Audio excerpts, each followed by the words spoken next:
حضرت ابو ذر رضی اللہ تعالیٰ عنہ حضور کے بڑے پیارے صحابی ہیں، جلیل القدر صحابی ہیں۔ حضور نے ایک دن حضرت ابو ذر رضی اللہ تعالیٰ عنہ کو کچھ نصیحتیں فرمائیں، وصیتیں فرمائیں، ارشادات فرمائے، اور یہ سارے کے سارے ارشادات جو ہے وہ یہ مسند امام احمد میں اور صحیح ابن حبان میں جو ہے وہ موجود ہے۔ حضور نے ارشاد فرمایا کہ اے ابو ذر، میں تمہیں پہلی بات کا حکم دیتا ہوں، یہ میرے احکامات، یہ ساری باتیں ابو ذر ان کو یاد رکھنا اور ان پر جو ہے وہ عمل بھی کرنا۔ اب کیا ہے پہلی بات آپ نے ارشاد فرمائی، ابو ذر میں تمہیں حکم دیتا ہوں کہ ہمیشہ مسکین لوگوں سے محبت کرو اور مسکین لوگوں کے ساتھ بیٹھا کرو۔ اب ہم میں سے ایک حضور کا تو فرمان آ گیا کہ مسکین لوگوں سے محبت کرو اور مسکینوں کے ساتھ ہی بیٹھا کرو، بیٹھنا پسند کرو۔ اگر کوئی میلے کپڑے والا آ کر میرے پاس بیٹھ جائے، میں اس کو اپنے پاس بیٹھنے دوں گا؟ کبھی بھی نہیں بیٹھنے دوں گا۔ اگر کوئی مسکین مجھے نظر آ جائے، حضور کا فرمان تو یہ ہے کہ ان سے محبت کرنی ہے، اور محبت کے ساتھ ساتھ کیا ہے کہ ان کو ساتھ بیٹھو بھی، وقت بھی دو انہیں۔ اور دوسرے لفظوں میں یہ کہتا ہوں کہ حضور کے فرمان کی حکمت کیا ہے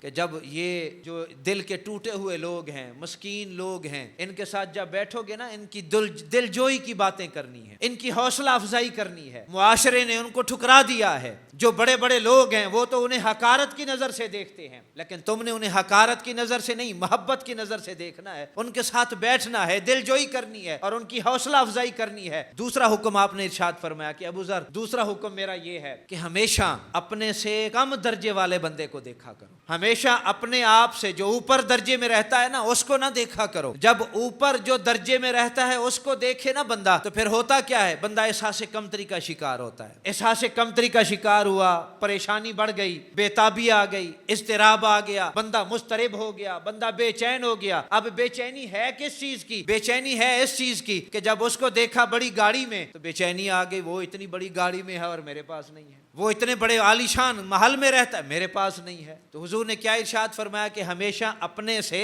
جو کم درجے والا بندہ ہے نا، ہمیشہ اس کو دیکھو۔ جب اس کو دیکھ کے زندگی گزارو گے تو تمہاری زندگی بڑی پرسکون گزرے گی، زندگی میں سکون بھی ہوگا، راحت بھی ہوگی، بڑا زندگی گزارنے کا تمہیں لطف بھی آئے گا۔ شیخ سعدی علیہ رحمہ کہتے ہیں، میں جمعہ پڑھنے کے لیے گیا، جمعہ پڑھ کے واپس آیا تو کیا دیکھتا ہوں کہ میرا جوتا کوئی اٹھا کے لے گیا۔ اب شیخ سعدی کا دور کہاں اور آج ہمارا دور کہاں، یعنی یہ بیماری اس دور سے چلی آ رہی ہے، مسجدوں سے جوتی چرانے کی بیماری جو ہے اس دور سے۔ اب شیخ سعدی علیہ رحمہ کہتے ہیں کہ وہ میرا جوتا کو اٹھا کے لے گیا، میں شیخ ہوں، میں علامہ فہامہ بھی ہوں، لوگ ادب کرتے ہیں، احترام کرتے ہیں، میرا ایک نام ہے، مسجد سے باہر نکلا ہوں، مسجد کی سیڑھیوں پہ رک گیا کہ اب پیر ننگے ہیں، ننگے پاؤں اگر بازار میں جاتا ہوں لوگ کیا کہیں گے۔ جس بات نے آج ہمیں جو ہے، ہمیں ہمارے گھروں کو جو بے سکون کیا ہوا ہے نا، وہ یہی بات ہے کہ لوگ کیا کہیں گے۔ اس بات نے ہمارا ستیہ ناش کر دیا، بیڑا گر کر دیا کہ لوگ کیا کہیں گے۔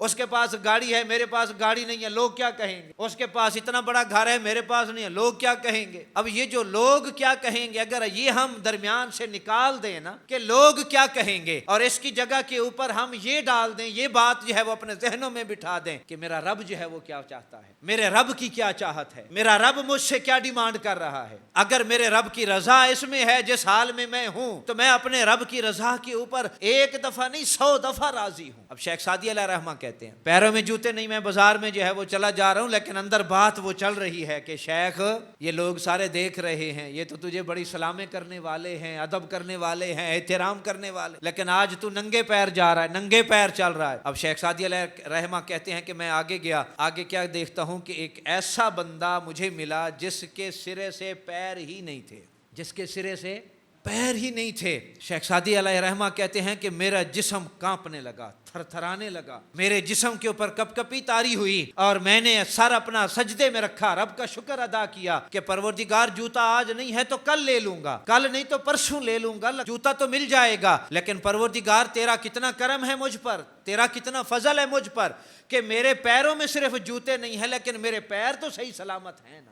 یہ بھی تو بندہ ہے جس کے پیر ہی نہیں ہیں۔ جب بندہ اپنے سے کم درجے والے کو دیکھے گا تو پھر کیا ہوگا، بندہ رب کا شکر ادا کرے گا، اور جب بندہ اپنے آپ سے اوپر والے درجے کو دیکھے گا تو احساس کمتری میں مبتلا ہو جائے گا، پریشان ہو جائے گا۔ تیسری بات آپ نے ارشاد فرمائی کہ اے ابو ذر، اپنے رشتہ داروں سے اچھا سلوک کرو، رشتہ دار جیسے بھی ہیں ان سے اچھا سلوک کرو۔ رشتہ دار پیٹھ پھیر کے جا رہے ہیں، رشتہ دار ناراض ہو کے جا رہے ہیں، ابو ذر تم نے ان کا جو ہے وہ پیچھا نہیں چھوڑنا، تم نے ان کا ساتھ نہیں چھوڑنا، جو تمہاری رشتہ داری کے حقوق بنتے ہیں وہ حقوق تم نے خوب خوب نبھانے ہیں۔ اچھا یہ اوکھا کام ہے کہ سوکھا؟ بڑا مشکل کام ہے، بڑا مشکل کام۔ اگر کوئی کہے نا کہ یار تمہارے جانے سے چاچا راضی ہو جائے گا، تمہارے جانے سے بھائی راضی ہو جائے گا، تمہارے جانے سے ماموں راضی ہو جائیں گے، اور تمہارے چلنے سے خالو بھی راضی ہو جائیں گے، پھپھو بھی راضی ہو جائے گی، سارے راضی ہو جائیں گے، صرف ہے کیا، آؤ یار چلتے ہیں اور ان سے جا کر جو ہے وہ بات کر لیتے ہیں۔ حضور کیا ارشاد فرما رہے ہیں؟ وہ ناراض ہو کے جا رہے ہیں لیکن تم نے ان کا پیچھا نہیں چھوڑنا۔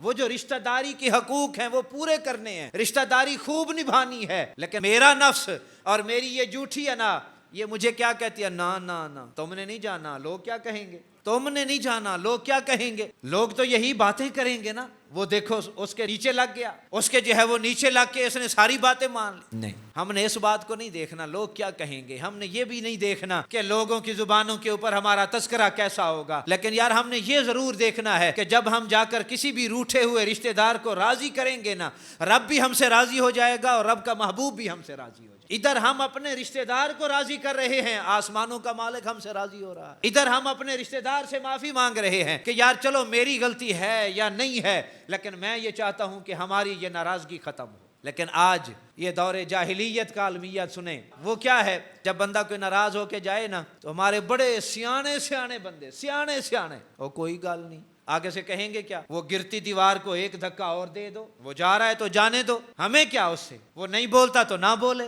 نہیں، حضور نے حضرت ابوذر رضی اللہ تعالیٰ عنہ کو حکم دیا۔ حکم کیا دیا؟ کہ اپنے رشتہ داروں سے کیا کرنی ہے؟ صلہ رحمی کرنی ہے، اچھا سلوک کرنا ہے، اور ان کی کڑوی باتیں بھی ہوں گی لیکن سننی ہے، ان کے لہجے ترش بھی ہو سکتے ہیں لیکن برداشت کرنے ہیں۔ جب ان کی کڑوی باتیں سن کے ان کے تلخ تم لہجے برداشت کرو گے تو تم دیکھو تو صحیح نا کہ تم سودا اپنے رب سے کتنا بڑا کر رہے ہو، کتنا بڑا سودا کر رہے ہو، لیکن یہ مانتا ہی نہیں، کسی ایک جگہ پر یہ کھڑا ہوتا ہی نہیں، یہ کسی جگہ پر کھڑا ہو تو بات بنے نا۔ اب حضرت ابوذر رضی اللہ تعالیٰ عنہ کو آپ نے یہ ارشاد فرمایا کہ ابوذر اپنے رشتہ داروں سے صلہ رحمی کرو، ان سے اچھا سلوک کرو۔ اور چوتھے نمبر پر حضرت ابوذر رضی اللہ تعالیٰ عنہ کو حضور نے حکم ارشاد فرمایا کہ ابوذر ذات اپنی ذاتی ضروریات کے لیے لوگوں سے سوال نہ کرنا، لوگوں سے نہ مانگنا، ہاتھ نہ پھیلانا لوگوں کے سامنے۔ ایک دفعہ جب یہ ہاتھ لوگوں کے سامنے پھیل جاتا ہے نا، پھیلا دیتے ہو مانگنے کے لیے، تو پھر یہ ہاتھ ایسے ہی رہتا ہے، ایسے ہی رہتا ہے، پھر یہ مانگتا ہی رہتا ہے، مانگتا ہی رہتا ہے۔ حضور کیا کرنا ہے؟ لوگوں سے سوال نہیں کرنا، تو کرنا کیا ہے؟ جب بھی سوال کرنا ہے اپنے رب سے سوال کرنا، جب بھی مانگنا ہے اپنے رب سے مانگنا ہے۔ کیا ہے؟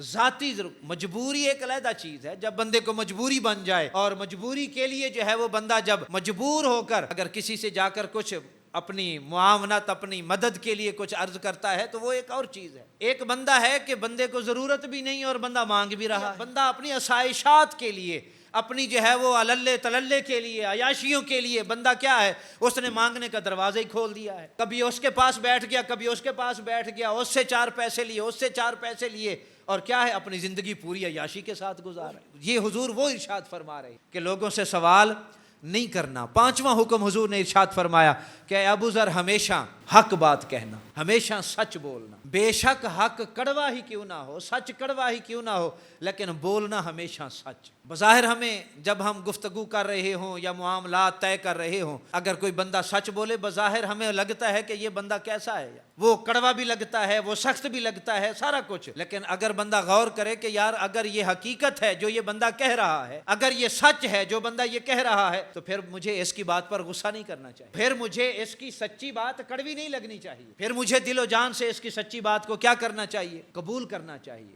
ہمیشہ حق بولنا، ہمیشہ سچ بولنا۔ حضور نے حضرت ابوذر رضی اللہ تعالیٰ عنہ کو حکم ارشاد فرمایا۔ اور چھٹا حکم یہ دیا کہ اے ابوذر اللہ کی راہ میں چل رہے ہو، اللہ کے راستے پر چل رہے ہو، اللہ کے کاموں میں لگے ہوئے ہو، اور پھر لوگوں کی ملامت سے نہ ڈرنا کبھی بھی۔ لوگ کیا کہیں گے، لوگ کیا کہہ رہے ہیں، میرے لباس کے بارے میں لوگ کیا کہہ رہے ہیں، میرے کھانے پینے کے بارے میں لوگ کیا کہہ رہے ہیں، میری زندگی کے اوپر لوگ تبصرہ کر رہے ہیں، اور جب یہ ساری باتیں لوگ کر بھی رہے ہوں، لوگ ملامت بھی کر رہے ہوں، برا بھلا بھی کہہ رہے ہوں، لیکن جب تم اللہ کی راہ میں نکلے ہوئے ہو، اللہ کے راستے میں تم کام کر رہے ہو، اللہ کے دین کا تم کام کر رہے ہو، تو پھر کیا کرنا ہے؟ لوگوں کی ملامت سے نہیں ڈرنا، پھر ایک ہی بات کہ رب کی رضا، رب کی رضا، رب کی رضا، بس. اور پھر توجہ ساری رکھنی بھی رب کی ذات کے اوپر ہے. آخر میں حضور نے ارشاد فرمایا حضرت ابو ذر رضی اللہ تعالیٰ عنہ سے کہ اے ابو ذر رضی اللہ تعالیٰ عنہ، میں تجھے کچھ کلمات سکھاتا ہوں، کچھ کلمات یاد کرواتا ہوں، اور یہ کلمات عام کلمات نہیں ہیں، اللہ کے عرش کے خزانوں میں سے ایک بہت بڑا خزانہ ہے. ان کلمات کو یاد کر لو اور کثرت کے ساتھ یہ کلمات پڑھا کرو. وہ کلمات کیا ہیں؟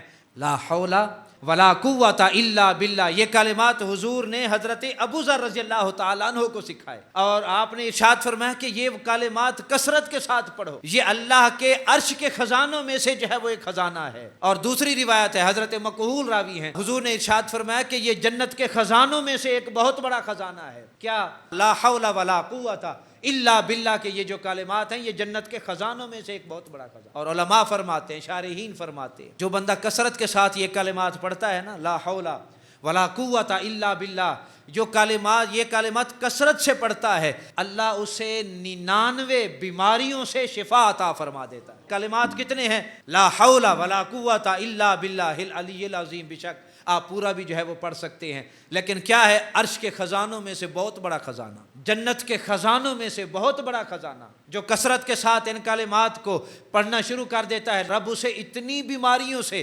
شفا عطا فرما دیتا ہے، اتنی بیماریوں سے.